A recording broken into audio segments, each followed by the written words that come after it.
అందరికీ హాయ్ అండి. Welcome back to my channel quick recipes Telugu. రోజు వెరైటీతో హెల్తీగా డిన్నర్‌లోకి కానీ, లంచ్‌లోకి కానీ మీ పిల్లలకి ఇలా చేసి పెట్టండి. చాలా ఇష్టంగా తింటారు. 1 ఇయర్ క్రాస్ అయిన బేబీకి మనం ఏం తిన్నా వాళ్ళు అది తినలేరు కాబట్టి ఒక 2 ఇయర్స్ వచ్చే వరకు ఈ విధంగా హెల్తీగా రెసిపీస్ చేసి పెట్టండి. సో ఇవాల్టి రెసిపీ వచ్చేసి బీన్స్ ఆలు పులావ్. లేట్ చేయకుండా ప్రాసెస్‌లోకి అయితే వెళ్ళిపోదాం.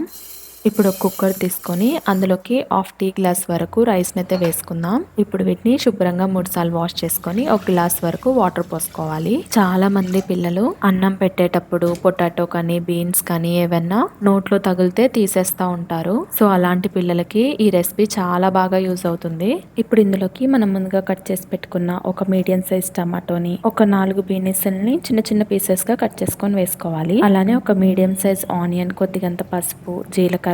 నేను ఇక్కడ కారానికి బదులు పెప్పర్ పౌడర్ ని యూజ్ చేస్తున్నాను. కొద్దిగంత మిరియాల పొడి వేసేసి, మిరియాల పొడి కొద్దిగా వేసుకున్నాను కాబట్టి ఇంకొంచెం స్పైసీనెస్ కోసం ఒక్క పచ్చిమిర్చిలో హాఫ్ పచ్చిమిర్చిని చిన్న చిన్న ముక్కలుగా కట్ చేసుకొని వేసుకోవాలి.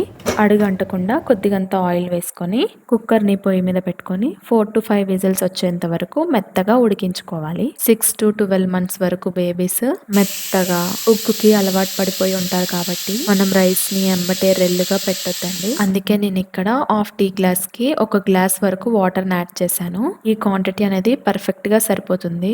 చూడండి ఎంత బాగా ఉడికిందో. ఇప్పుడు ఇందులోకి టేస్ట్ కోసం కొద్దిగంత సాల్ట్ ని యాడ్ చేసి స్మాషర్ తో మెత్తగా స్మాష్ చేసుకోవాలి.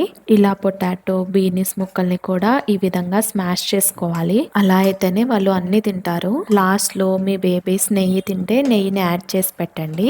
ఇదంతా ఒక బౌల్లోకి తీసుకొని పూర్తిగా చల్లారిన తర్వాత మీ బేబీస్ కి పెట్టండి. ఎలా వచ్చిందో కామెంట్ బాక్స్ లో కామెంట్ చేయడం అయితే మర్చిపోవద్దు.